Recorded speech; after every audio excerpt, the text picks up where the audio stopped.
இந்த நாளிலும் கர்த்தருடைய வார்த்தைக்குள்ளே நாம் கடந்து போவோம். 1 ராஜாக்களின் புஸ்தகம் 18ஆம் அதிகாரம் 36ஆம் வசனம் முதல் கொண்டு 39ஆம் வசனம் வரைக்கும் நான் வாசிக்க கேட்போம். பலி செலுத்தும் நேரத்திலே தீர்க்கதரிசியாகிய எலியா வந்து ஆபிரகாமுக்கு ஈசாக்குக்கும் யாக்கோபுக்கும் தேவனாகிய கர்த்தாவே, இஸ்ரவேலிலே நீர் தேவன் என்றும் நான் உம்முடைய ஊழியக்காரன் என்றும் நான் இந்த காரியங்களெல்லாம் உடைய வார்த்தைகளின்படி செய்தேன் என்றும் இன்றைக்கு விளங்க பண்ணும். கர்த்தாவே, நீர் தேவனாகிய கர்த்தர் என்றும் தேவரீர் தங்கள் இருதயத்தை மறுபடியும் திருப்பினீர் என்றும் இந்த ஜனங்கள் அறியும்படிக்கு என்னை கேட்டருளும் என்றான். அப்பொழுது கர்த்தரிடத்திலிருந்து அக்கினி இறங்கி அந்த சர்வாங்க தகன பலியையும் விறகுகளையும் கற்களையும் மண்ணையும் பட்சித்து வாய்க்காலிலிருந்து தண்ணீரையும் நக்கி போட்டது. ஜனங்கள் எல்லாரும் இதை கண்டபோது முகங்குப்புற விழுந்து கர்த்தரே தெய்வம், கர்த்தரே தெய்வம் என்றார்கள்.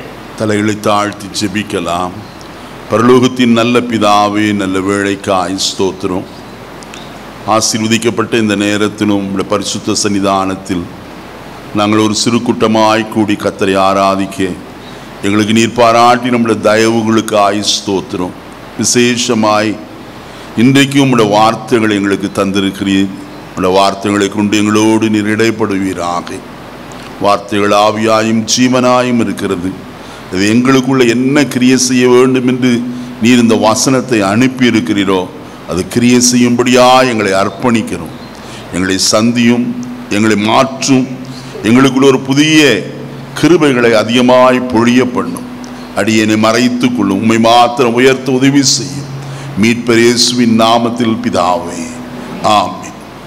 மறுபடியுமாய் 39வது வசனத்தை மட்டும் நான் வாசிக்கிறேன். ஜனங்கள் எல்லாரும் இதை கண்டபோது முகங்குப்புற விழுந்து கர்த்தரே தெய்வம், கர்த்தரே தெய்வம் என்றார்கள். கர்த்தருடைய பரிசுத்த நாமத்துக்கு ஸ்தோத்திரம் உண்டாவதாக. திஸ்பியனாகிய எலியா என்று சொல்லப்பட்டதான தேவ மனுஷனுடைய வாழ்க்கையிலே அங்கே இஸ்ரவேலிலே யார் கர்த்தர் என்று நிரூபிக்கும்படியான ஒரு கிரியை நடந்ததை இந்த அருமையான அதிகாரத்தில் நான் வாசிக்கும் போது அறிந்து கொள்கிறோம். இந்த எலியா யார் என்று நாம் வசனத்தில் வாசிக்கிற வேளையில் அவன் தன்னை இவ்விதமாய் அறிமுகப்படுத்துகிறார்.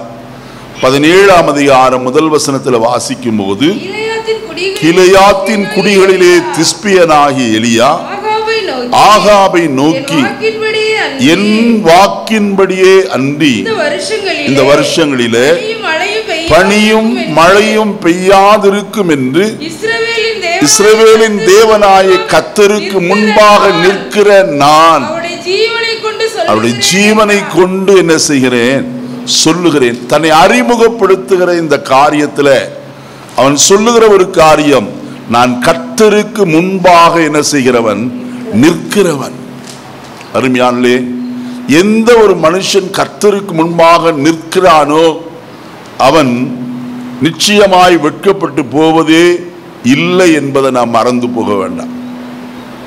கர்த்தருக்கு முன்பதாய் நிற்பது ஒரு பெரிய ஸ்லாக்கியம். தாவீது சொல்லும்போது 16ஆம் சங்கீதத்தில் சொல்கிறார், கர்த்தரை எப்பொழுதும் எனக்கு முன்பாக வைத்திருக்கிறேன், அவரின் வலது பார்சத்தில் இருக்கிறபடியால் நான் அசைக்கப்படுவதே இல்லை என்று சொல்கிறார். அப்படியானால் தேவ சமூகத்தில் நிற்பது ஒரு பெரிய ஆசீர்வாதம் என்பதை நாம் மறந்து போக வேண்டாம். இந்த எலியாவுடைய வாழ்க்கையிலே சம்பவித்த காரியம், இரண்டாவது ஒரு காரியத்தை நான் சொல்ல வேண்டும் என்று சொன்னால், அவன் எப்பொழுதும் ஜெபிக்கிற ஒரு மனுஷனாய் காணப்பட்டவன். அங்கே யாக்கோபின் நிருபத்தில் 5ஆம் அதிகாரத்தில் வாசிக்கும் போது, எலியா என்பவன் நம்மை போல பாடுள்ள மனுஷனாயிருந்து மழையை பெய்யாதபடிக்கு கருத்தாய் ஜெபம் பண்ணினான். அப்பொழுது 3 வருஷமும் 6 மாதமும் பூமியின் மேல் மழை பெய்யவில்லை.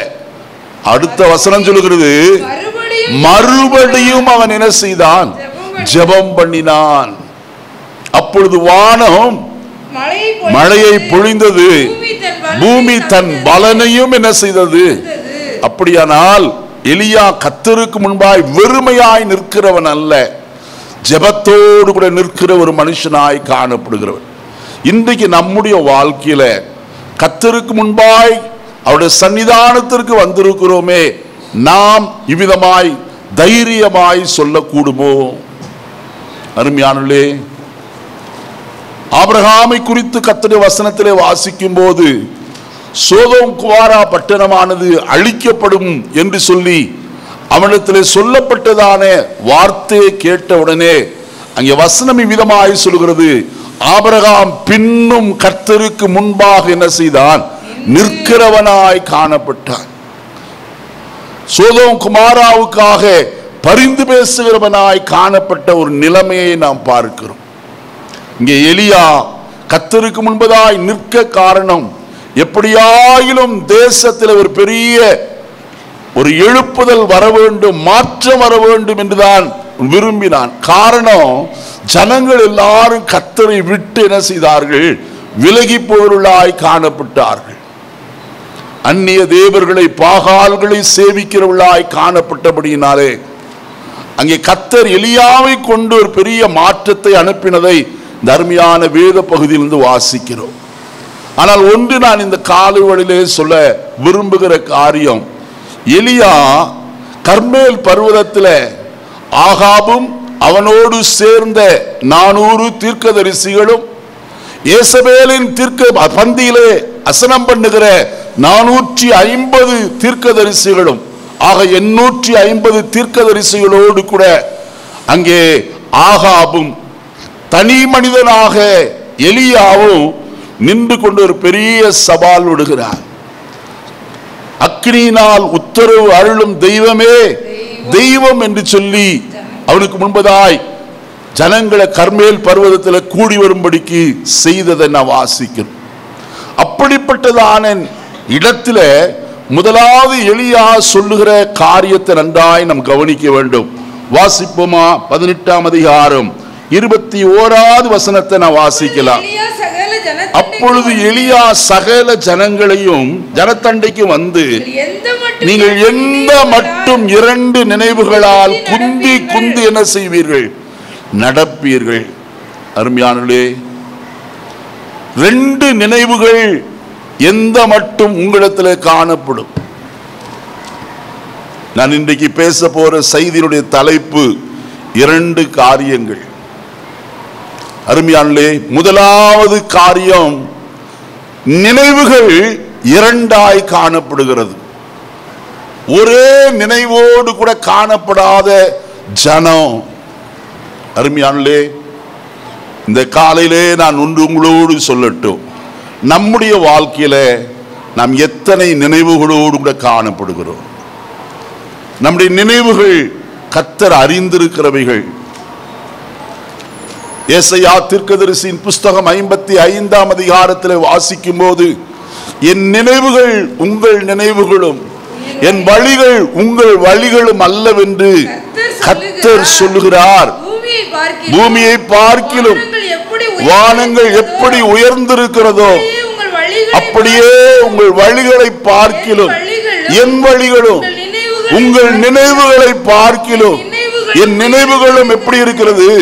உயர்ந்து இருக்கிறது என்று எழுதப்பட்டிருக்கிறது. அப்படியானால் இந்த காலையிலே நம்முடைய நினைவு எப்படிப்பட்ட நினைவு? 2 நினைவோடு கூட இந்த காலையிலே தேவ சமூகத்தில் காணப்படுகிறோமா? பரிசுத்த வேதத்தில் அநேக நினைவுகளை குறித்து எழுதப்பட்டிருக்கிறத நாம் வாசிக்க முடியும். ஆதியாகமத்தின் புஸ்தகம் 6ஆம் அதிகாரம் 5ஆம் வசனத்தில் வாசிக்கும் போது, அவன் மனுஷனுடைய நினைவுகள் எல்லாம் நித்தமும் எப்படிப்பட்டது? பொல்லாதது என்று எழுதப்பட்டிருக்கிறத வாசிக்கிறோம். பொல்லாத நினைவுகளோடு கூட மனுஷன் காணப்படுகிறார். எரேமியா தீர்க்கதரிசியின் புஸ்தகம் 4ஆம் அதிகாரம் 14வது வசனத்தில் வாசிக்கிற வேளையில, எந்த மட்டும் அக்கிரம நினைவுகள் உன் இருதயத்தில் என்ன செய்யும்? தங்கும் என்று எழுதப்பட்டிருக்கிறது. இப்படி அநேக நினைவுகள் மனுஷனுடைய வாழ்க்கை என்ன செய்கிறது? ஆட்கொள்கிறது. பொல்லாத நினைவுகள், அக்கிரம நினைவுகள், எப்போதும் அக்கிரமத்தையே யோசித்துக் கொண்டிருக்கிறதான காரியங்கள். ஆனால் ஒரு தேவனுடைய பிள்ளைக்கு தேவனுடைய சிந்தை, தேவனை குறித்த ஒரு நினைவு காணப்பட வேண்டியது அவசியம். நம்முடைய நினைவுகள் எல்லாம் கர்த்தர் என்ன செய்கிறாராம், தூரத்திலிருந்து அறிகிறார் என்று சொல்லி 139ஆம் சங்கீதத்தில் வாசிக்கிறோம். எபிரேயர் 4ஆம் அதிகாரம் 12வது வசனத்தில் வாசிக்கும் போது வசனம் சொல்கிறது, நம்முடைய இருதயத்தின் நினைவுகளையும் என்ன செய்கிறார், வகையறுக்கிறவராய் காணப்படுகிறார் என்று எழுதப்பட்டிருக்கிறது. நம்முடைய நினைவுகள் எல்லாம் கர்த்தர் அறிந்தவை, நம்முடைய யோசனைகளை அறிந்தவை. இயேசு ஒரு சந்தர்ப்பத்தில் ஜனத்தோடு கூட பேசிக் கொண்டிருந்த போது ஜனங்கள் அவரை குறித்த நினைவு அக்கிரமமாய் காணப்பட்டது, பொல்லாத நினைவுகளோடு கூட காணப்பட்டார். இவர் பெயல்செபூலை கொண்டு பிசாசுகளை என்ன செய்கிறான், துரத்துகிறான் என்று சொல்லி சொன்னார்கள். அருமையானே, லூக்கா எழுதின சுவிசேஷம் 7ஆம் அதிகாரத்தில் வரும்போது பரிசேயருடைய வீட்டுக்கு விருந்துக்கு கடந்து போனதான இயேசு கிறிஸ்துவை குறித்து அந்த வீட்டின் பரிசேயனாகிய சீமோன் இவ்விதமாய் நினைத்தான், இவர் தீர்க்கதரிசியாயிருந்தால் இவளை தொட்டவர் இன்னார் என்றும் இப்படிப்பட்டவள் என்றும் என்ன செய்திருப்பாரே, அறிந்திருப்பாரே என்று சொல்லி இவள் பாவியா இருக்கிறாளே என்று தனக்குள்ளே சொல்லிக் கொண்டாள் என்றுதான் எழுதப்பட்டிருக்கிறது. இயேசு உடனே ஒரு ஓமையை சொல்லுகிறத வசனத்தின் மூலமாய் வாசிக்கிறோம். நம்முடைய இருதயத்தின் நினைவுகள் எல்லாவற்றையும் கர்த்தர் என்ன செய்திருக்கிறார், நன்றாய் அறிந்திருக்கிறார். நாம் எப்படிப்பட்ட நினைவோடு இந்த காலை வேளையில, எப்படிப்பட்ட சிந்தையோடு கூட இந்த காலை வேளையில தேவ சமூகத்தில் இருக்கிறோம் என்பதை கர்த்தர் அவர் அறிந்தவர். மனுஷனுடைய இருதயத்தை எல்லாம் ஆராய்ந்து பார்க்கிற கர்த்தர் அல்லவா. எரேமியா தீர்க்கதரிசன புத்தகம் 17ஆம் அதிகாரம் 9வது வசனத்தில் பார்க்கும்போது வசனம் சொல்கிறது, எல்லாவற்றையும் பார்க்கிலும் இருதயமே திருக்குள்ளதும் மகா கேடுள்ளதுமாய் இருக்கிறது, அதை அறியத்தக்கவன் யார் என்று வசனத்தில் வாசிக்கிறோம். கர்த்தரோ நம்முடைய இருதயத்தை அறிந்திருக்கிறவர். தாவீதை குறித்து கர்த்தர் சொல்லும் போது அவர் இவ்விதமாய் சொல்லுகிறார், அவன் என் இருதயத்திற்கு ஏற்றவன் என்று சொல்லி. ஆனால் அதே தாவீதுதான் 66ஆம் சங்கீதம் 18வது வசனத்தில் சொல்லும் போது, அக்கிரம நினைவுகள் என் உள்ளத்தில் இருக்குமானால் தேவன் எனக்கு என்ன செய்ய மாட்டார், செவி கொடுக்க மாட்டாரே என்று சொல்லி சொல்லுகிறத நாம் பார்க்கிறோம். அருமையானவர்களே, இன்றைக்கு நம்முடைய வாழ்க்கையில நம்முடைய ஜெபத்திற்கு தடை விரிவிக்கிற ஏதாகிலும் கர்த்தருக்கு மாறுபாடான சிந்தையோ நினைவுகளோ இருக்குமானால் அதை மாற்ற வேண்டியது நம்மேல் விழுந்த கடமை. யோவான் எழுதின சுவிசேஷம் 6ஆம் அதிகாரம் 67ஆம் வசனம் முதற்கொண்டு நாம் வசனத்தில் வாசிக்கிற வேளையிலே அங்கே இவ்விதமாய் சொல்லப்பட்டிருக்கிறத பார்க்கலாம். இயேசு 12 நோக்கி, நீங்களும் போய்விட மனதாய் இருக்கிறீர்களோ என்று கேட்டார். ஏன்? 60வது வசனம் அதற்கு பதில் சொல்கிறது, இவைகளை கேட்டபோது இது கடினமான உபதேசம், யார் இதை என்ன செய்வார்கள், கேட்பார்கள். கேட்கிறதற்கே ரொம்ப சங்கடம், இனி எப்படி பின்பற்றுவார்கள்? இது கடினமான உபதேசம், யார் இதை என்ன செய்வார்கள், கேட்பார்கள் என்று சொல்லி சொன்னார். இயேசு சொன்ன வேற ஒரு காரியம் இல்லை.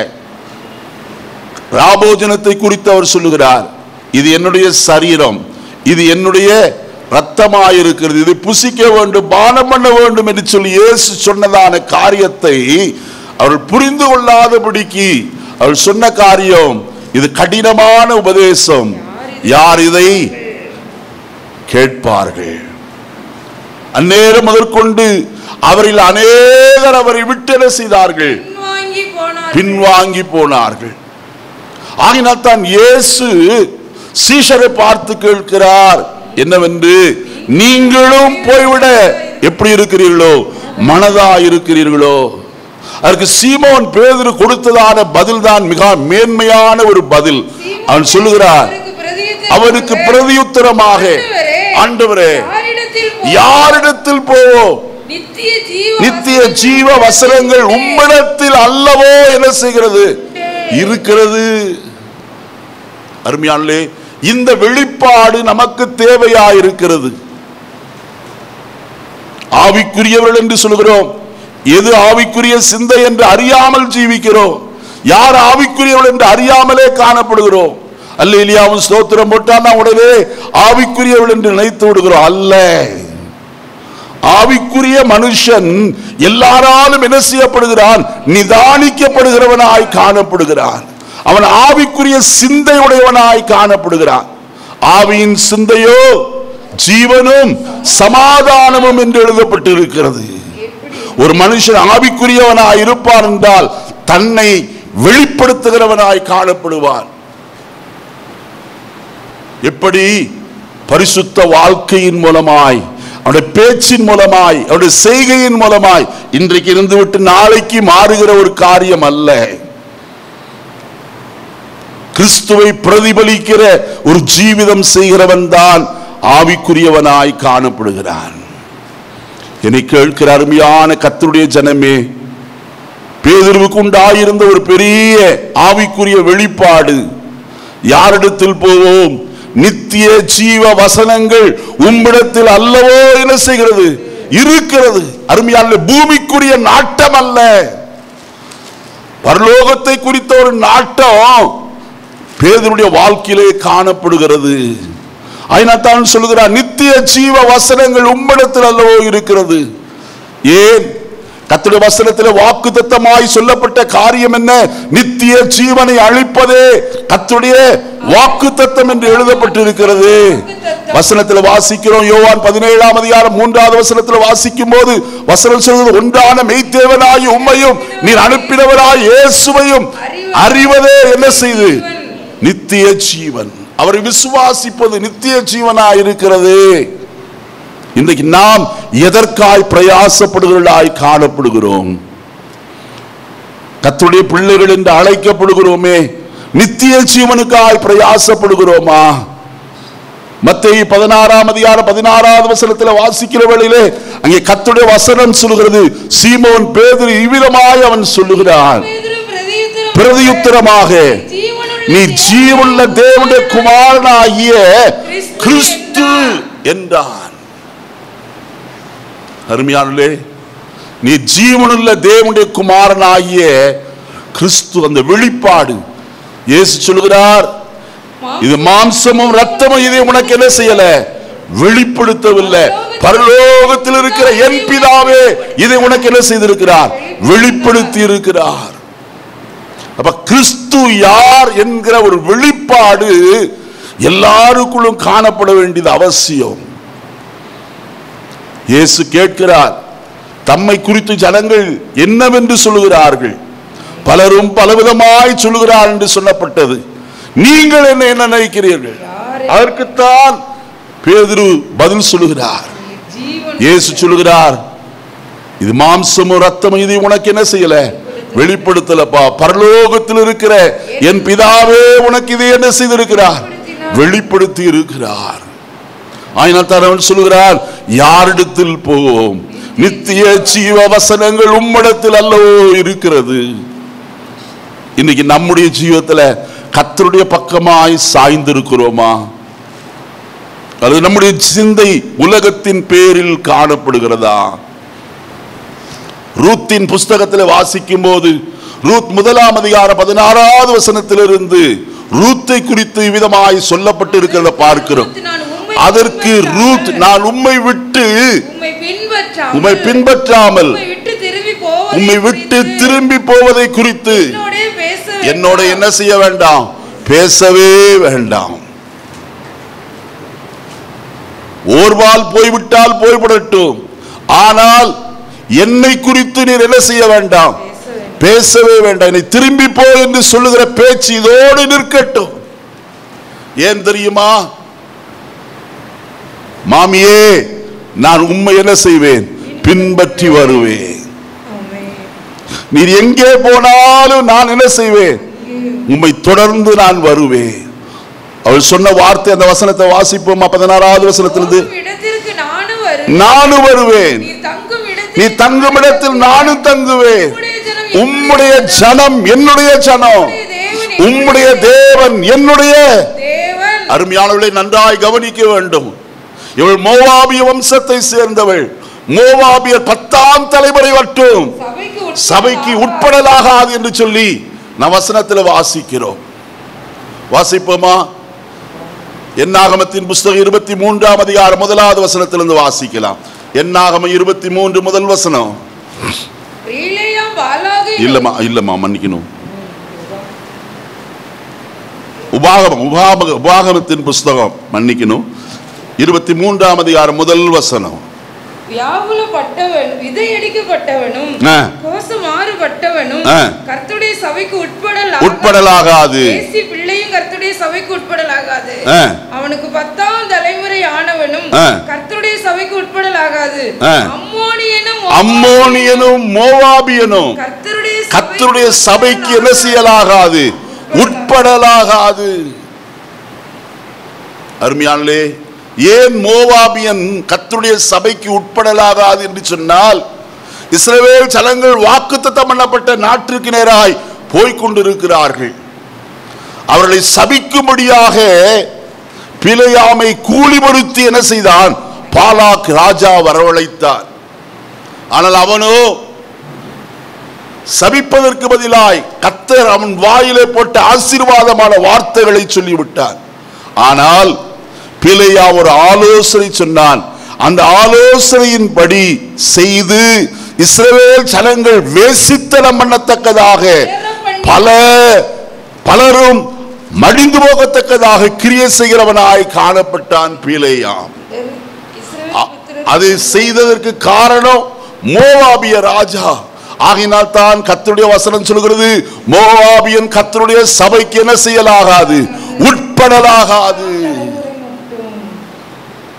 பரிசுத்த ஜனம் வேசித்தனம் பண்ணும்படியாய் கர்த்தரை விட்டு தூரமாய் போகத்தக்கதாய் இடர்களை அவர்களுக்கு முன்பதாய் என்ன செய்தவன்?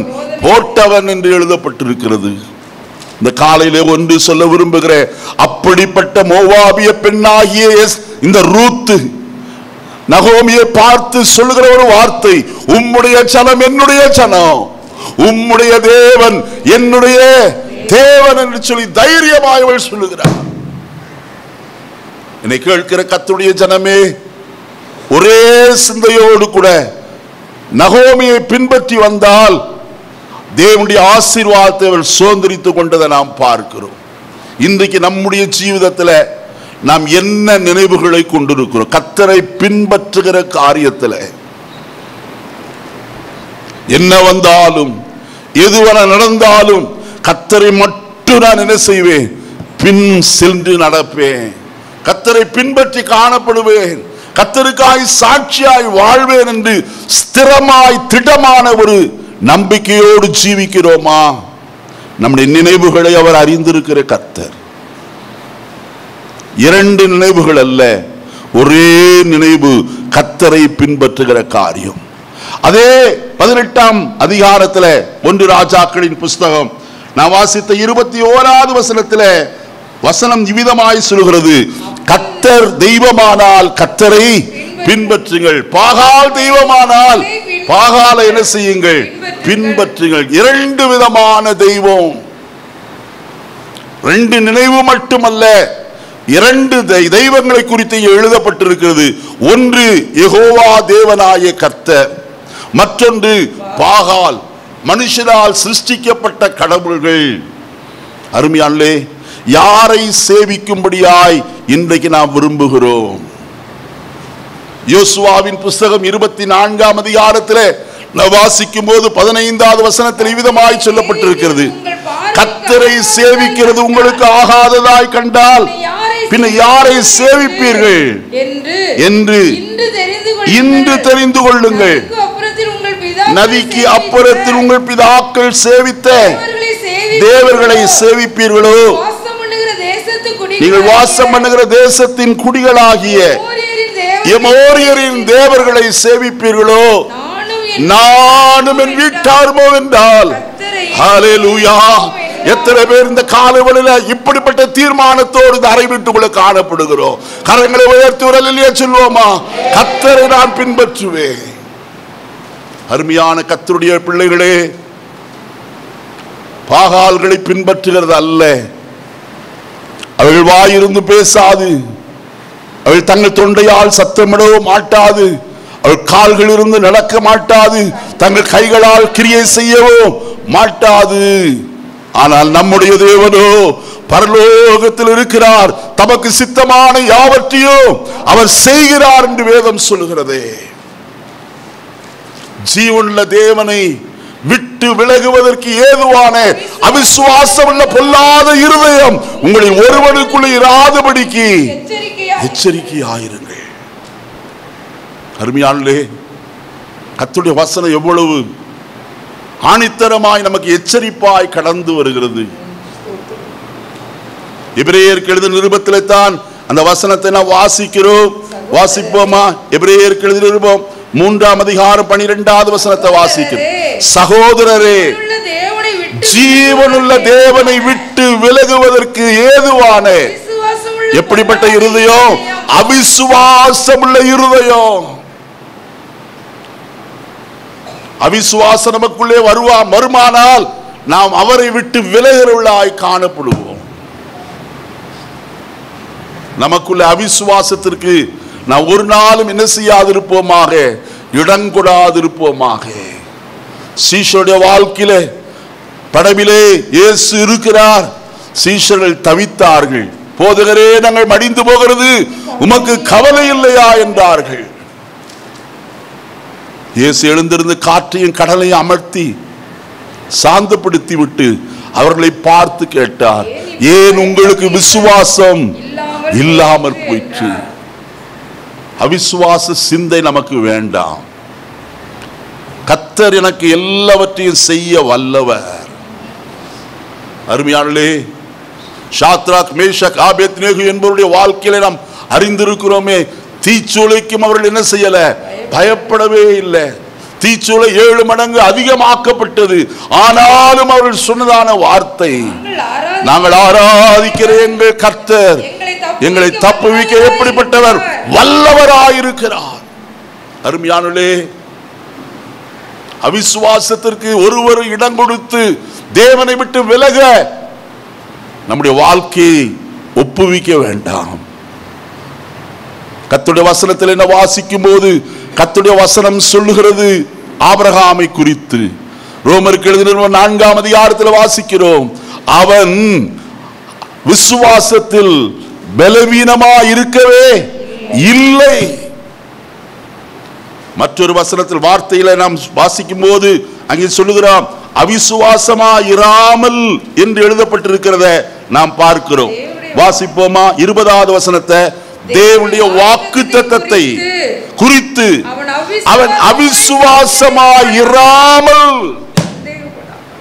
தேவனுடைய வார்த்தை வானமும் பூமியும் ஒளிந்து போனாலும் அந்த வார்த்தை என்ன செய்யாது? ஒளிந்து போகாதே.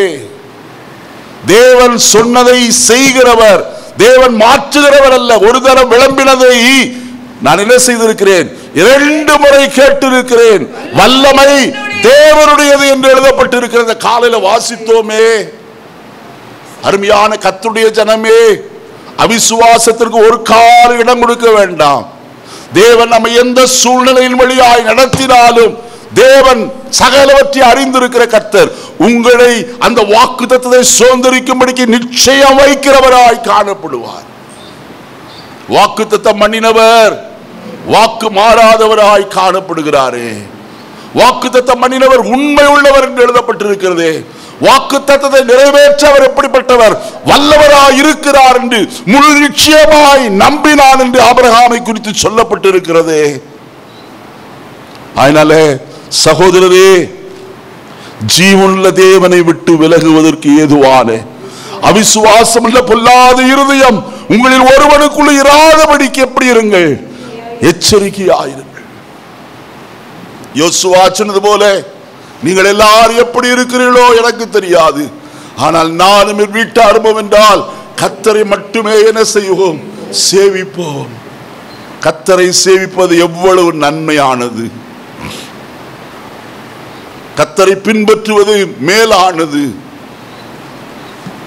அருமையானே, இந்த உலகத்தினுடைய ஐஸ்வர்யம், ஆஸ்தி, சம்பத்து ஒருவேளை நம்முடைய வாழ்க்கையில குறைவா இருக்கலாம். ஆனால் நமக்கு ஒரு நித்திய நம்பிக்கை ஒன்று உண்டு. நித்தியத்திற்காய் நாம் போராடுகிறவர்கள், நித்தியத்திற்காய் நாம் பிரயாசப்படுகிறவர்கள். நம்முடைய குடியிருப்போ பூலோகத்தில் அல்ல, பரலோகத்தில் இருக்கிறது. அங்கே இருந்து நம்முடைய இரட்சகராய் இயேசு கிறிஸ்து வர என்ன செய்து கொண்டிருக்கிறோமே, எதிர்பார்த்து கொண்டிருக்கிறோமே. ரட்சிப்பை அருளும்படிக்கு தமக்காக காத்து கொண்டிருக்கிறவர்களுக்காக இரண்டாம் தரம் பிரசன்னம் ஆவார் என்று எழுதப்பட்டிருக்கிறது. கர்த்தருடைய ராஜ்யத்தை தேடுகிறோமா? பூலோகத்துக்குரியவைகளை அல்ல, மேலானவைகளை என்ன செய்யுங்கள், தேடுங்கள் என்று எழுதப்பட்டிருக்கிறது. நம்முடைய ஜீவன் நம்முடைய கர்த்தராகிய இயேசு கிறிஸ்துவுக்குள்ளே மறைந்ததாய் காணப்படுகிறதா? கர்த்தர் நம்மிடத்தில் விரும்புகிற காரியம், நாம் யாரை பின்பற்றுகிறோம்?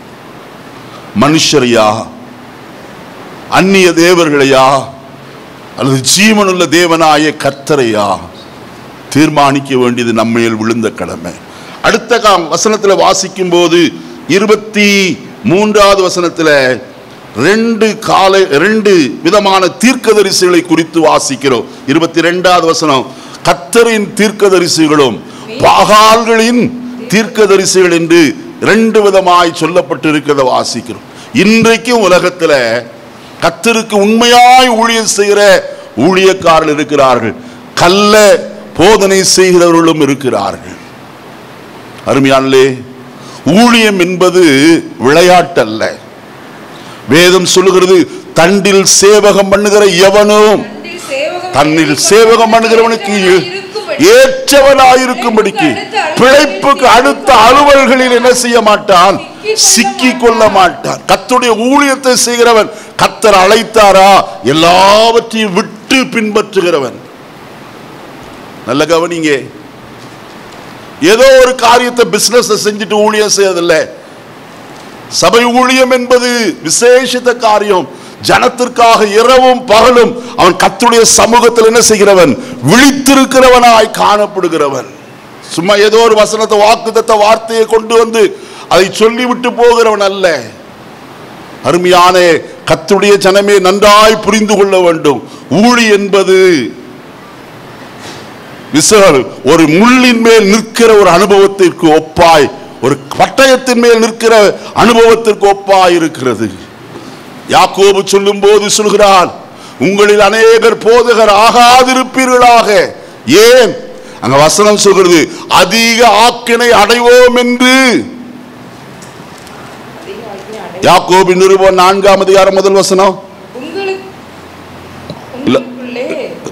இல்ல 3ஆவது அதிகாரம் முதல் வசனம் பாருங்க. என் சகோதரரே, அதிக ஆக்கினை அடைவோம் என்று அறிந்து உங்களில் அநேகர் என்ன செய்யாதிருப்பீர்களாக. ஏ, கத்தி யாருக்கு தான்?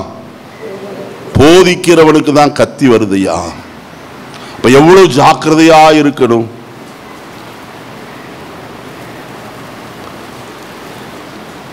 பிசினஸ் பண்ணி ஊழியம் செய்வதை நான் குறை சொல்லது, அவங்களுக்கு கொடுத்த கிருபை. ஆனால் சபை ஊழியம் செய்வதற்கு விசேஷித்த அழைப்பு தேவை. அவன் தன் மந்தையின் மேல் எப்படி இருக்க வேண்டும்? கவனமுள்ளவனாய் காணப்பட வேண்டும்.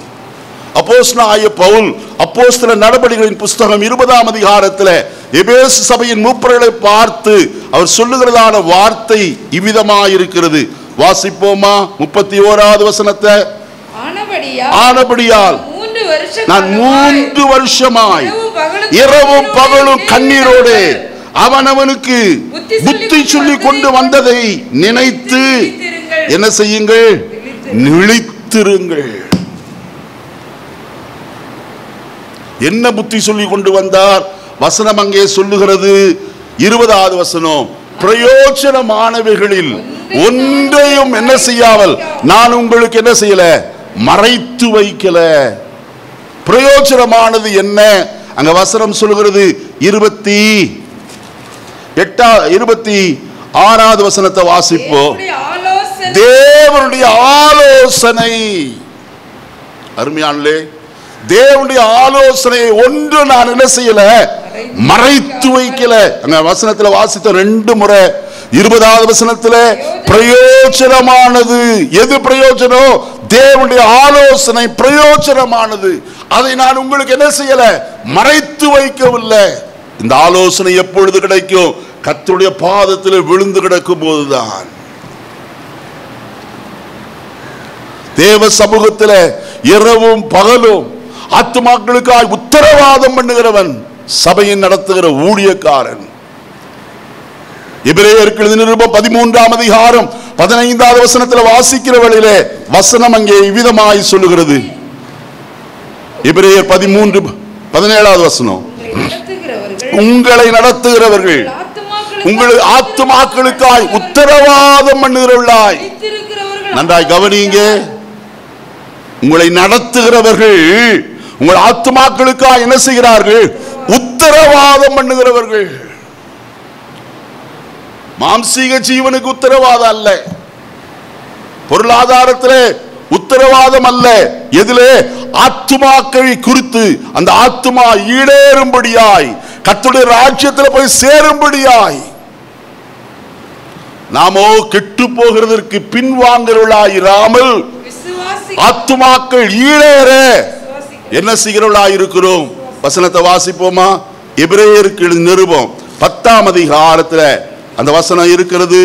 வாசிப்போம். எபிரேயர் 10ஆம் அதிகாரம் வாசிப்போம். கடைசி வசனம், நாமோ கெட்டு போக பின்வாங்குகிறவர்களாயிராமல் ஆத்துமா ஈடேற விசுவாசிக்கிறவர்களாயிருக்கிறோமே. அருமையானே, ஒரு போதகனுடைய வேலை என்ன? ஆத்துமா ஈடேறுவதற்கு அவனை விசுவாசத்தில் நிலைப்படுத்தும் ஆலோசனை சொல்வது. அதற்காக அவன் விழித்திருக்கிறவனாய் காணப்படுகிறான். விழித்திருக்கிறவன் பகல் அல்ல, இரவிலும் அவன் விழித்திருக்கிறவன். ஏன்? பவுல் சொல்கிறார்.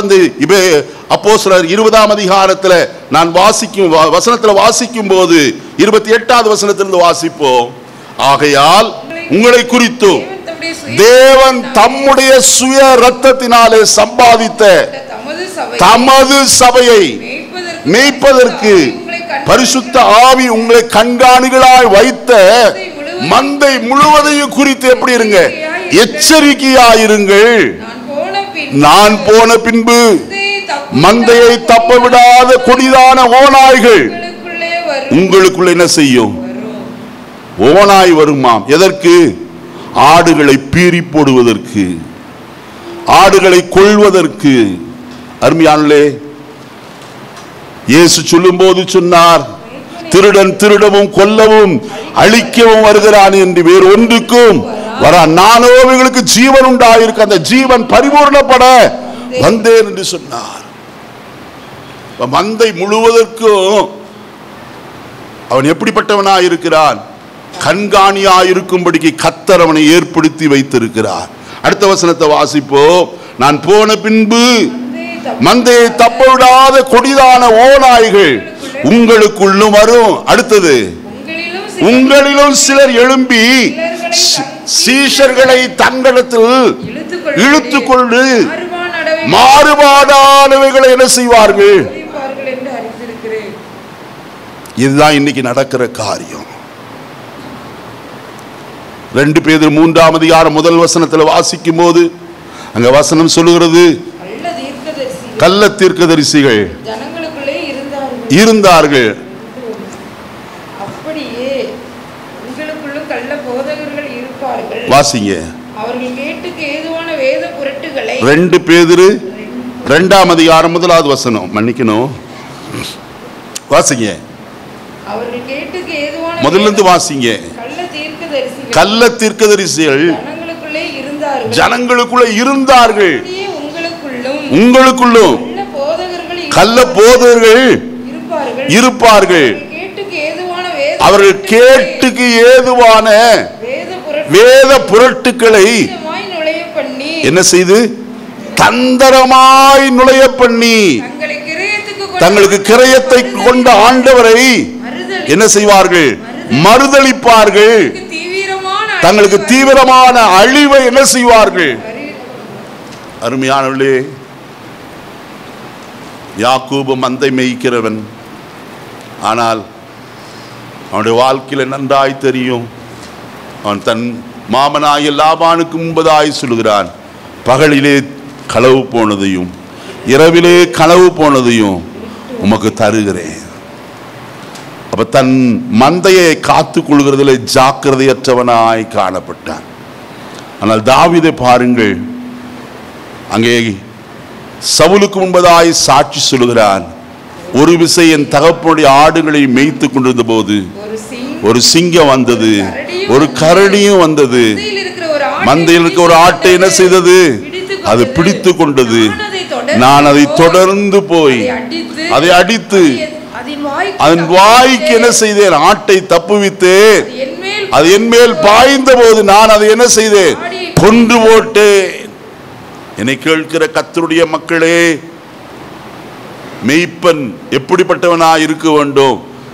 கர்த்தருடைய மந்தையின் மேல் விழிப்பாய் ஜாக்கிரதை உள்ளவனாய் காணப்பட வேண்டும். மந்தையை விசாரிக்கிற மெய்ப்பனாய் காணப்பட வேண்டும். இந்த நாட்களிலே மந்தையை மேய்க்கிற மெய்ப்பர் எப்படிப்பட்டவர் என்று நிதானித்து நாம் கர்த்தரை பின்பற்ற வேண்டியது அவசியமான ஒரு காரியம். அடுத்த ஒரு காரியம், கர்த்தருடைய வசனத்திலே நான் வாசிக்கும் போது வசனம் சொல்லுகிறது, 18ஆம் அதிகாரம் 23வது வசனத்தை வாசிக்கலாம்.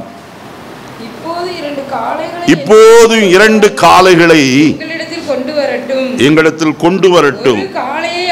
ஒரு காளையை அவர்கள் தெரிந்து கொண்டு அதை சந்து சந்தாக துண்டித்து வைக்க கடவர்கள். நான் மற்ற காளையை அப்படியே செய்து நெருப்பு போடாமல் என்ன செய்வேன்? விறகுகளின் மேல் வைப்பேன். 2 விதமான பலிகள். அருமையானே, எலியா சொல்கிறார், 2 காளைகளை கொண்டு வாருங்கள். ஒன்றை நீங்கள் வைத்துக் கொள்ளுங்கள், ஒன்றை நான் வைத்துக் கொள்கிறேன். செய்ய வேண்டிய காரியம் என்ன? பலிபீடத்தை கட்டி நெருப்பு விறகுகளை அடுக்கி நெருப்பு போடாமல் பலிமிருகத்தை அதன் மேல் என்ன செய்ய வேண்டும்? வைக்க வேண்டும். அக்னியினால் உத்தரவு அருளும் தெய்வமே தெய்வம் என்று சொன்னார். இந்த அண்மையான காலை வழியில் என்னை கேட்கிற அருமை கர்த்தருடைய ஜனமே, நான் ஒன்று சொல்லட்டும். நம்முடைய பலிகள் கர்த்தருக்கு பிரியமான பலியாய் காணப்படுகிறதா?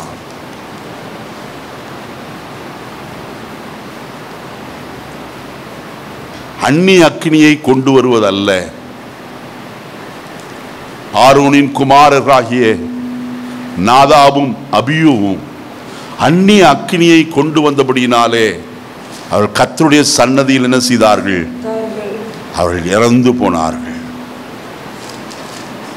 அந்நிய அக்னி ஒரு காலம் தேவனுடைய சபையிலே இறங்கலாகாது. பலியின் மேல் கர்த்தருடைய அக்னி இறங்க வேண்டும். பரலோகத்தின் அக்கினி நம்மேல் இறங்க நாம் விட்டு கொடுக்க வேண்டும். 2 விதமான பலிகளை அங்கே செலுத்துகிறத நாம் பார்க்கிறோம். 2 பலிபீடங்கள் கட்டப்பட்டது. அங்கே முதலாவது பலிபீடத்தில் அங்க வசனத்தில் வாசிக்கிற வேளையில வசனம் இவ்விதமாய் சொல்லப்படுகிறத பார்க்கலாம். வாசிப்போம். 26வது வசனத்தில் கடைசி பகுதியை மட்டும் வாசியுங்கள். மறு உத்தரவு கொடுப்பாரும் இல்லை. அவர்கள் கட்டின பலிபீடத்திற்கு எதிரே குதித்து என்ன செய்தார்கள்? அவர்களும் பலிபீடம் கட்டினார்கள். எலியாவும் பலிபீடம் கட்டினார். ஆனால் 2க்கும் உண்டான வித்தியாசம் உண்டு. அவர்களும் பலி செலுத்தினார்கள், இவர்களும் பலி செலுத்தினார்கள். ஆனால் எந்த பலி கர்த்தரால் ஏற்கப்பட்டது என்பதுதான் முக்கியமான ஒரு காரியம். எலியா செலுத்தின பலியின் மேல் கர்த்தருடைய அக்கினி வந்தது. ஆயினால் தான் ஜனங்கள் எல்லாரும் சொன்னார்கள், கர்த்தரே தேவன், கர்த்தரே தேவன் என்று அறிக்கை செய்தார்கள். இன்னைக்கு நம்முடைய பலி கர்த்தருக்கு பிரியமானதுதானா? சங்கீதக்காரன் 51ஆம் சங்கீதத்தில் சொல்கிறான், தேவனுக்கு ஏற்கும் பலிகள் நொறுங்குண்ட ஆவிதான். தேவனே, நொறுங்குண்டதும் நறுங்குண்டதுமான இருதயத்தை நீர் என்ன செய்கிறீர்? புறக்கணீர் என்று சொல்லுகிறார். நம்முடைய பலி கர்த்தருக்கு பிரியமானதுதானா? கர்த்தருடைய வேதத்தில் வாசிக்கிறோம்.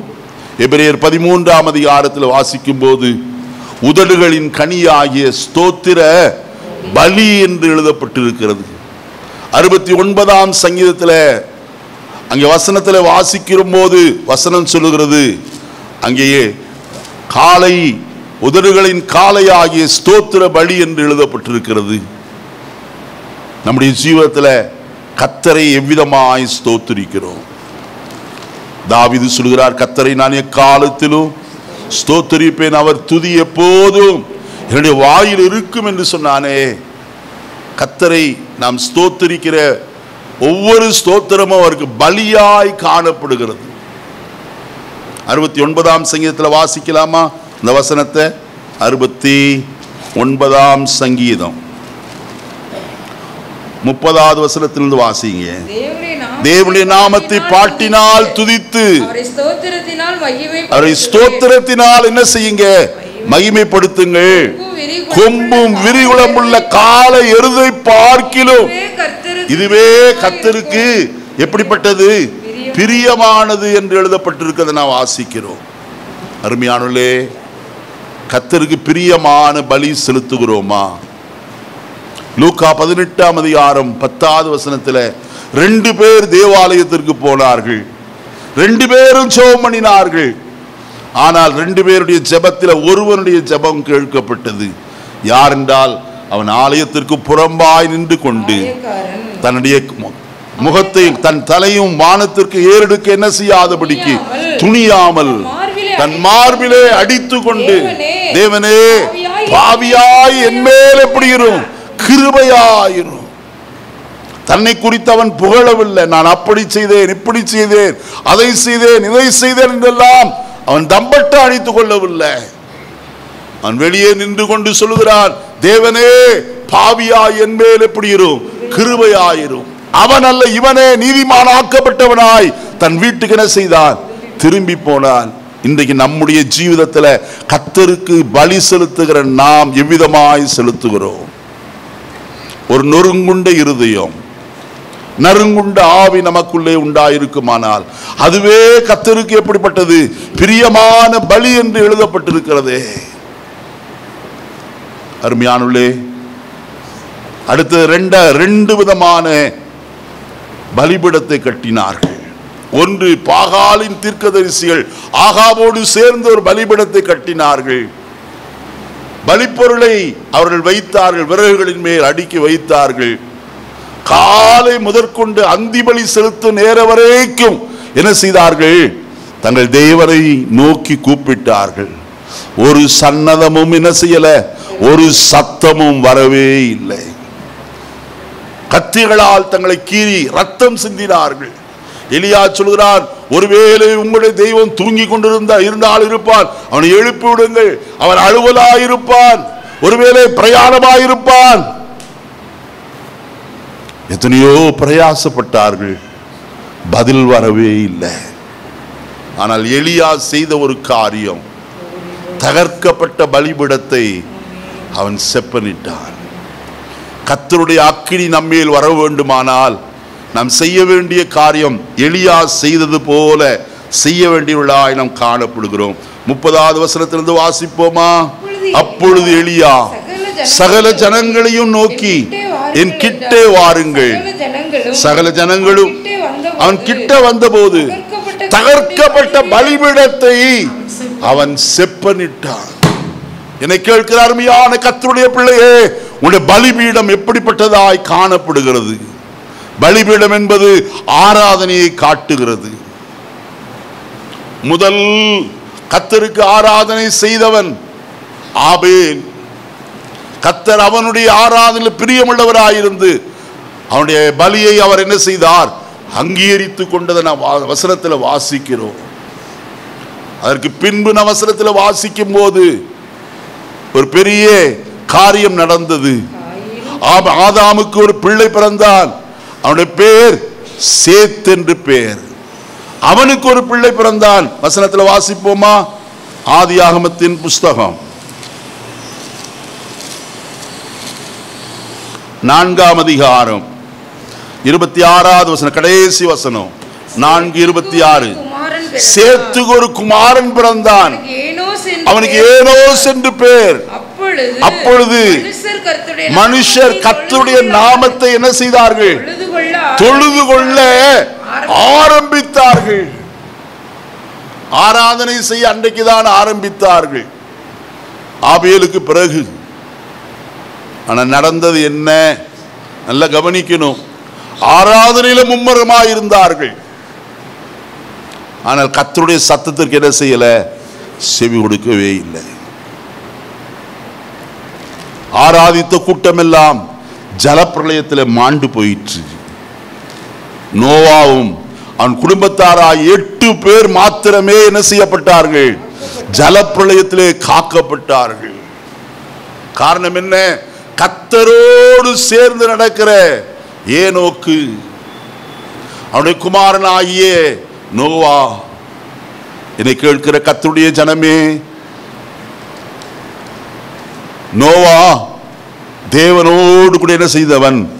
சஞ்சரித்துக் கொண்டிருந்தவன். கர்த்தர் கட்டளையிட்டபடியெல்லாம் அவன் செய்தான் என்று வேதம் சொல்கிறது. பரிசுத்த வேதத்தை திறந்து பார்ப்போம். ஆதியாகமம் 6ஆம் அதிகாரம் 8வது வசனத்தை வாசியுங்கள். 6:8. நோவா கிருபை கிடைத்தது. நோவா தன் காலத்தில் இருந்தவர்களுக்குள்ள நீதிமான உத்தமனுமாயிருந்தான். நோவா என்ன செய்தான்? தேவனோடு சஞ்சரித்துக் கொண்டிருந்தான். ஆங்கிலத்தில் நோவா வாக் வித் காட் என்று எழுதப்பட்டது. கர்த்தரோடு சேர்ந்து நடக்கிற மனுஷனாயிருந்தான். ஏனோக்கு 300 வருஷம் தேவனோடு என்ன செய்தான்? சஞ்சரித்துக் கொண்டிருந்தான். அதற்கு பின்பு அவன் என்ன செய்ய படாமற் போனான், காணப்படாமற் போனான் என்று எழுதப்பட்டிருக்கு. அவனுடைய வழியிலே வந்த நோவா அவனும் கர்த்தரோடு என்ன செய்தான்? சேர்ந்து நடக்கிறவனாய் காணப்பட்டான். கர்த்தரோடு நடக்கிறவன் தான் கர்த்தருடைய சத்தத்தை என்ன செய்ய முடியும்? கேட்க முடியும். நோவாவே, இந்த ஜனம் எனக்கு முன்பாக சீர்கெட்டதாயிருக்கிறது. அவருடைய இருதயத்தின் நினைவுகளின் தோற்றம் எல்லாம் நித்தமும் எப்படிப்பட்டது? பொல்லாதது. ஆகையினால் இந்த ஜனத்தை நான் என்ன செய்கிறேன்? அழிக்க போகிறேன். ஆராதனை இருந்தது, ஆனால் கர்த்தரோடு சேர்ந்து நடக்கிற பழக்கம் இல்லை. கர்த்தருடைய சத்தத்தை கேட்கிற பழக்கம் இல்லை. அது நிமித்தமாய் நடந்த காரியம் என்ன? நோவாவும் அவனுடைய குடும்பம் மட்டும் காப்பாற்றப்பட்டது. அன்னைக்கு ஜலப்பிரளயம் வந்து சகலரையும் என்ன செய்தது? அழித்து போட்டது. ஆராதனை முக்கியம், தேவை. ஆனால் அதே சந்தர்ப்பத்தில் தேவனுடைய வசனத்திற்கு செவி கொடுக்கிற காரியம் மிக முக்கியம். வசனத்தை கை கொண்டு நடக்கிறோமா? தேவனுடைய வசனத்தின்படி நடக்கிற அனுபவம் நமக்குள்ள உண்டா? எலியா செய்த காரியம், தகர்க்கப்பட்டு போன பலிபீடத்தை அவன் என்ன செய்தான்? செப்பனிட்டான். தகர்க்கப்பட காரணம் பலம் உண்டு.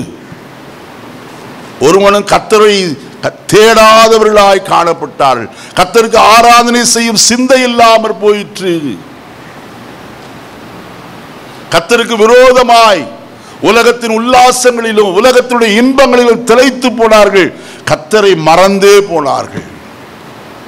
கர்த்தர் அதைத்தான் சொல்கிறார். என் ஜனம் தங்கள் தொழுவத்தை என்ன செய்தார்கள்? மறந்து விட்டார்கள்.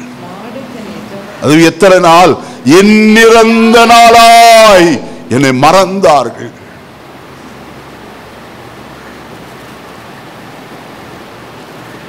யசூரன் கொழுத்து ஸ்தூலித்து நினந்துண்ணி எட்டி உதைத்தான் என்று வேதம் சொல்கிறது. இஸ்ரவேல் ஜனங்கள் கர்த்தரையே தூரமாய் தள்ளிவிட்டு கர்த்தரை ஆராதியாதபடிக்கு பலிபீடம் ஆராதனை குறித்த சிந்தையும் எண்ணமும் இல்லாமற் போனபடினால் அந்த பலிபீடம் தகர்க்கப்பட்டு போயிற்று. எலியா தகர்க்கப்பட்ட பலிபீடத்தை அவன் மறுபடியும் செப்பனிட்டான். 12 கற்களாலே அதை கட்டினான். அதன் மேல் விறகுகளை அடுக்கினான்.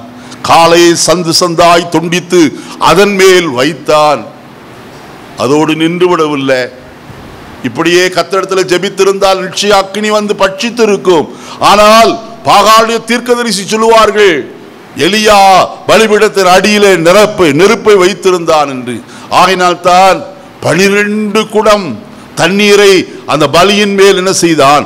ஊற்றுகிறவனாய் காணப்பட்ட. விறகு எல்லாம் நனைந்து போய்விட்டது. இப்பொழுது எலியா கர்த்தரை நோக்கி ஒரு சிறிய ஜெபந்தான் செய்கிறார். அவனுடைய ஜெபத்தை தான் கர்த்தருடைய வசனத்தில் என்ன வாசித்தோம்? ஆபிரகாம், ஈசாக்கு, யாக்கோபு என்னும் தேவனாகிய கர்த்தாவே, நீர் அவர்களுக்கு தேவன். அவனுடைய ஜெபத்தை நன்றாய் கவனிக்க வேண்டும். ஆபிரகாமுக்கும் ஈசாக்குக்கும் யாக்கோபுக்கும் நீர் யாராய் இருக்கிறீர்? தேவனாய் இருக்கிறீர். அவர்களை அழைத்தவர் நீர், அவர்களை வழி நடத்தினவர் நீர், அவர்களை ஆசீர்வதித்தவர் நீர், அவருடைய பெயரை பெருமைப்படுத்தினவர் நீர். அந்த தேவன் என்னுடைய தேவன். 63ஆம் சங்கீதத்தில் சங்கீதக்காரனாகி தாவீது சொல்லும் போது, தேவனே நீர் என்னுடைய தேவன் என்று சொல்லுகிறார். அருமையானவர்களே, இங்கே எலியா அழைக்கிற காரியம் ஆபிரகாம், ஈசாக்கு, யாக்கோபு என்பவருடைய தேவனே என்று சொல்லி, நீர் என்னுடைய தேவன் அப்பா. மோசேக்கு முச்செடி புதரிலே தன்னை வெளிப்படுத்தும் போது கர்த்தர் அப்படித்தான் சொன்னான். ஆபிரகாமுக்கும் ஈசாக்குக்கும் யாக்கோபுக்கும் தேவனாய கர்த்தர் உன்னை சந்திக்க வந்திருக்கிறேன் என்று சொல்லி, இன்றைக்கு நம்முடைய தேவன் நம்முடைய முற்பிதாக்களின் தேவனாய் காணப்படுகிறவர். அவர் நம்முடைய முற்பிதா என்று எப்படி சொல்லக்கூடும்? விசுவாச மார்க்கத்தார் எவர்களோ அவர்கள் விசுவாசம் உள்ள ஆபிரகாமுடனே கூட என்ன செய்கிறார்கள்? காணப்படுகிறார். கலாத்தியருக்கு எழுதின நிருபம் வாசிப்போமா? கலாத்தியருக்கு எழுதின நிருபம் 3ஆம் அதிகாரம் வாசிப்போம். 6வது வசனத்தை முதல் வாசியுங்கள். அப்படியே ஆபிரகாம் தேவனை விசுவாசித்தார், அது அவனுக்கு நீதியாக எண்ணப்பட்டது. ஆகையால் விசுவாச மார்க்கத்தார்கள் எவர்களோ அவர்களே ஆபிரகாமின் பிள்ளைகள் என்று. அடுத்தது 8வது வசனம் 9வது வசனம், அந்தபடி விசுவாச மார்க்கத்தார் விசுவாசமுள்ள ஆபிரகாமுடனே. நல்ல கவனிக்க வேண்டிய வசனம் இது. விசுவாச மார்க்கத்தார்கள் யாரோ அவர்கள் ஆபிரகாமுடைய பிள்ளைகள். இன்றைக்கு நமக்குள்ளே விசுவாசம் இருக்குமானால், விசுவாச மார்க்கத்தில் நடக்கிறவர்களா இருப்போமானால், நாம் யாருடைய பிள்ளைகள்? ஆபிரகாமுடைய பிள்ளைகளா இருக்கிறோம். அடுத்த 9வது வசனம் இவ்விதமாய் சொல்லுகிறது, விசுவாச மார்க்கத்தார் விசுவாசமுள்ள ஆபிரகாமுடனே என்ன செய்கிறார்கள்? ஆசீர்வதிக்கப்படுகிறார்கள். நமக்குள்ளே விசுவாசம் இருக்குமானால் நிச்சயம் நம்மையும் ஆபிரகாமை போல கர்த்தர் என்ன செய்ய முடியும்? ஆசீர்வதிக்க முடியும். ஒருத்தருக்கு ஆசீர்வாதம் வேண்டாமா? வேண்டாயா? கர்த்தர் ஆசீர்வதிக்கிறவர் எவரையும். அவர் ஆபிரகாமுடனே கூட நம்மையும் என்ன செய்கிறார்? ஆசீர்வதிக்கிறார். இந்த காலை வேளையிலே எலியா பலிபீடத்தை கட்டி ஒரு சிறிய ஜெபந்தான். முதலாவது ஆபிரகாம், ஈசாக்கு, யாக்கோபு என்பவருடைய தேவனே என்று சொன்னான். அடுத்தது அவன் சொன்ன வார்த்தை, இஸ்ரவேலிலே நீர் தேவன் என்றும் நான் யார் என்பதை அவன் அறிவிக்கிறார். யார்? எலியா. நான் உம்முடைய ஊழியக்காரன், நான் உமக்கு ஊழியம் செய்கிறவன். இன்றைக்கு நமக்குள்ளே அப்படிப்பட்ட ஒரு சிந்தை உண்டா? கர்த்தர் தான் என்னுடைய தேவன், நான் அவருடைய பிள்ளை என்கிற ஒரு உறவு நமக்குள்ளே காணப்பட வேண்டியது அவசியம். அந்த நிச்சயம் நமக்குள்ளே காணப்படுகிறதா? இன்னைக்கு அநேகருக்கு கர்த்தருடைய பிள்ளை தானா அப்படிங்கிற நிச்சயமே இல்லாமல் இருக்கிறார்கள். அல்ல, வசனத்தில் சொல்லப்பட்டிருக்கிறது, கர்த்தர் நம்முடைய தேவனானால் நாம் அவருடைய பிள்ளைகளாயிருக்கிறோம். 1 யோவான் 3ஆம் அதிகாரம் 1வது வசனத்தில் நான் வாசிக்கும் போது, நாம் தேவனுடைய பிள்ளைகள் என்று அழைக்கப்படுவதினாலே என்று எழுதப்பட்டிருக்கிறது. நாம் தேவனுடைய பிள்ளைகள் என்று அழைக்கப்படுகிறோம். எப்படி? யோவான் 1 வசனத்தில் வாசிக்கும் போது அவருடைய நாமத்தின் மேல் விசுவாசமுள்ளவர்களாகி அவரை ஏற்றுக்கொண்டவர்கள் எத்தனை பேர்களோ அத்தனை பேர்களும் யாராயிருக்கிறார்கள்? தேவனுடைய பிள்ளைகள் ஆகும்படிக்கு அவர்களுக்கு அதிகாரம் கொடுத்திருக்கிறார். We got authority from the Lord. ஒரு அதிகாரத்தை நாம் பெற்றிருக்கிறோம். என்ன அதிகாரம்? நான் தேவனுடைய பிள்ளை. எத்தனை பேர் இந்த காலை வேளையில சொல்ல முடியும்? ஆமா, உங்களுக்கு போய் போதகம் பண்றேன் பாரு.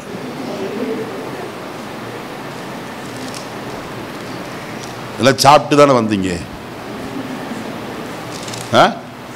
சாப்பிடாம இருக்க ஒருத்தன் கத்திட்டு இருக்கேன் உபவாசத்தோடு கூட. ஆனா நீங்க இல்லையா, இது எந்ததுக்கு?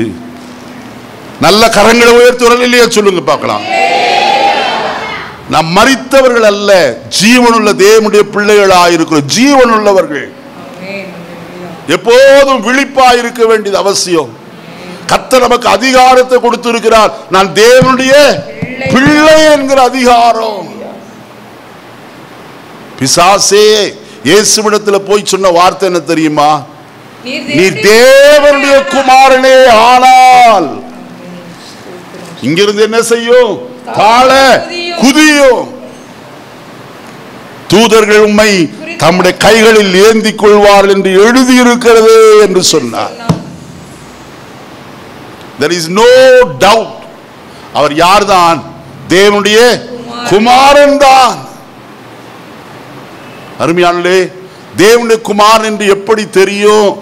வசனத்தை வாசிக்கலாமா? ரோமருக்கு எழுதின நிருபம் 1 5வது வசனமா 6வது வசனமா பாருங்க.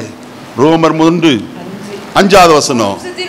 மாம்சத்தின்படி தாவீதின் சந்ததியில் பிறந்தவரோ பரிசுத்தமுள்ள ஆவியின்படி தேவனுடைய சுதன் என்றும் மரித்தோரிலிருந்து உயிரோடு எழுந்ததினால் அவர் பலமாய் ரூபிக்கப்பட்ட தேவகுமாரன். ஹல்லேலூயா. தூதன் அவரை குறித்து சொன்னான், அவர் உன்னதமான தேவனுடைய குமாரன் என்ன செய்வாராம்? எண்ணப்படுவார். அவர் சாதாரணமானவர் அல்ல, உன்னதமான தேவனுடைய குமாரன். அது எப்படி நிரூபிக்கப்பட்டது? அவர் மரித்தோர்ந்து உயிரோடு எழுந்ததினாலே பலமாய் ரூபிக்கப்பட்டு தேவகுமாரனுமாய் காணப்படுகிறார். அது எந்த டவுட்டும் இல்லை. ஆனால் பிசாசு டவுட்டை கொண்டு வர வந்தான். எப்போதுமே சந்தேகத்தை கொண்டு வர வந்தான். நீ தேவனுடைய பிள்ளையா? நீ தேவனுடைய பிள்ளையா இருந்தா இதெல்லாம் நடந்திருக்குமே. கர்த்தர் ஜெபத்தை கேட்டிருப்பாரு. ஏன் கேட்கல? ஏன் கடன் பிரச்சனை மாறல? ஏன் இப்படிப்பட்ட பிரச்சனைகள் வருகிறது உனக்கு? அருமையாளே, நான் ஒன்று சொல்ல வேண்டும். இயேசு சொன்னதான ஒரு வார்த்தை, உன் தேவனாய கர்த்தரை பரீட்சை பாராதிருப்பாயாக. என்ன செய்யக்கூடாது? பரீட்சை பாராதிருப்பாயாக. யோனா தானா விழுந்திருந்தா மீன் வந்திருக்காது, ஒண்ணு வந்திருக்காது. ஆனா தூக்கி போட்டதுனால தான் கர்த்தர் ஒரு மீனை என்ன செய்திருந்தார்? ஆயத்தம் பண்ணி இருந்தார். யோனாவை விழுங்க கப்பல் பக்கத்திலே அது வாயை திறந்து உட்கார்ந்துட்டு இருந்துச்சு. இந்த நாளிலே என்னை கேட்கிற அருமையான கர்த்தருடைய ஜனமே, இயேசு தேவகுமாரன் தான். அப்படியானால் நீங்களும் நானும் அவரை விசுவாசிப்பதினாலே யார் என்று அழைக்கப்படுகிறோம்? தேவனுடைய பிள்ளைகள் என்று அழைக்கப்படுகிறோம். இந்த ஸ்லாக்கியம் எவ்வளவு பெரிய ஸ்லாக்கியம்! தேவனுடைய புத்திரர் ஆவியினால் நடத்தப்படுகிறவர்கள். நியாயப்பிரமாணத்தின்படி அல்ல, கர்த்தருடைய வசனத்தின்படி நடக்கப்படுகிறவர்கள். அருமையானே, இந்த காலையிலே கர்த்தருடைய வசனத்தை சற்று கவனிப்போம். எலியா ஜெபத்திலே சொல்லுகிறான், நான் உம்முடைய ஊழியக்காரன், நான் கர்த்தருடைய பிள்ளை என்று சொல்லி தைரியமாய் சொல்வோமாக. அடுத்த வசனத்தில் சொல்லும் போது அவன் சொல்லுகிறான், இந்த காரியத்தை எல்லாம் யாரின் வார்த்தையின்படி செய்து? உம்முடைய வார்த்தை, என் சுய சித்தம் அல்ல. நல்ல கவனிக்கணும். இன்றைக்கு நம்முடைய சுய சித்தத்தை விரும்புகிறோம், சுய விருப்பத்தை நிறைவேற்ற பார்க்கிறோம். ஆனால் எலியா சொல்கிறான், இதையெல்லாம் உம்முடைய வார்த்தையின்படியே செய்தே. வார்த்தையின்படிதான் செய்தானா? ஆமாம். கர்த்தருடைய வசனத்தின்படி நாம் பார்ப்போமானால் அதை அப்படித்தான் செய்தான் என்று சொல்லி கர்த்தருடைய வசனத்திலே நான் வாசிக்க முடியும். வாசிப்போமா கர்த்தருடைய வசனத்தை? 1 ராஜாக்களின் புஸ்தகம் 18ஆம் அதிகாரம் 8வது வசனத்தை நான் வாசிப்போமா? நீ போய் இதோ எலியா மன்னிக்கணுமா, 18ஆம் அதிகாரம் முதல் வசனத்தை முதல் வாசிங்க. அநேக நாள் சென்று 3ஆம் வருஷம் ஆகையில் கர்த்தருடைய வார்த்தை எலியாவுக்கு உண்டாகி, நீ போய் ஆகாபுக்கு உன்னை செய்.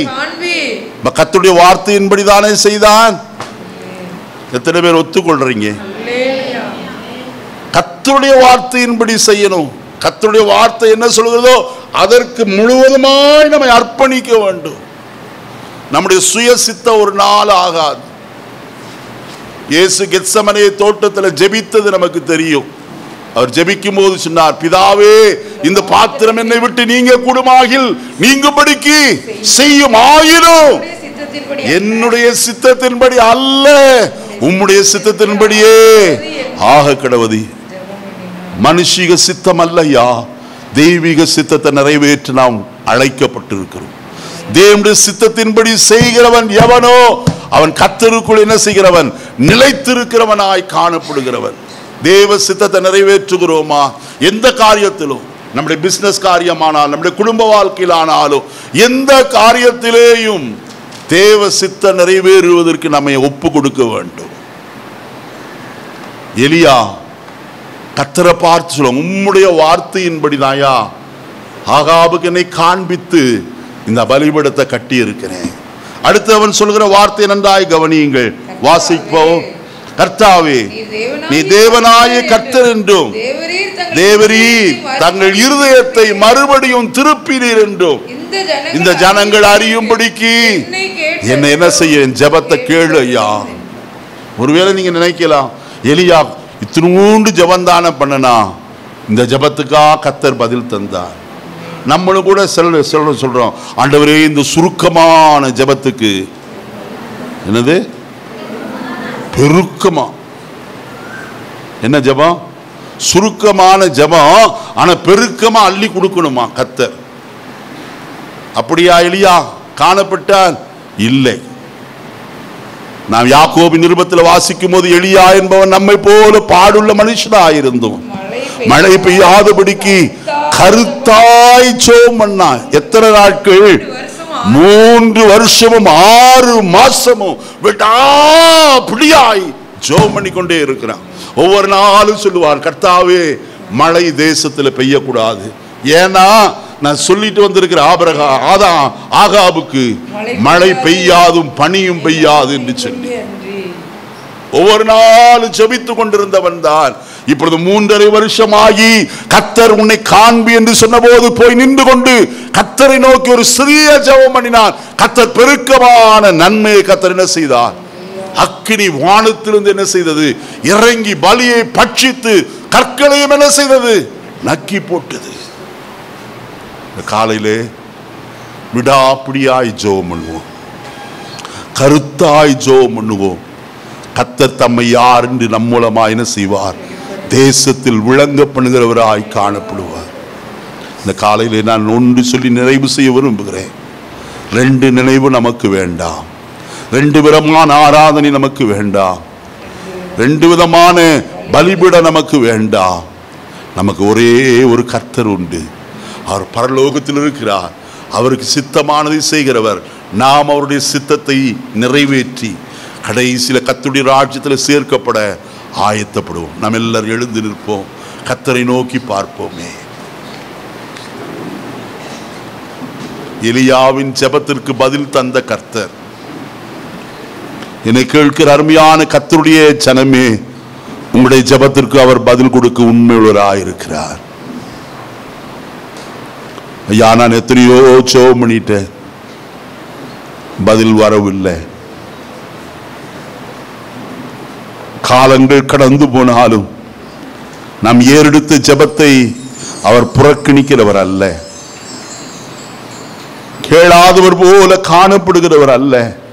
ஜெபத்திற்கு மறு உத்தரவு அருளி செய்கிற கர்த்தர். ஆயினால் தான் சங்கீதக்காரன் சொன்னான், ஜெபத்தை கேட்கிறவரே, மாம்சமான யாவரும் உம்மிடத்தில் வருவார்கள். நம்முடைய ஜெபத்திற்கு பதில் உண்டு, நிச்சயமாகவே பதில் உண்டு.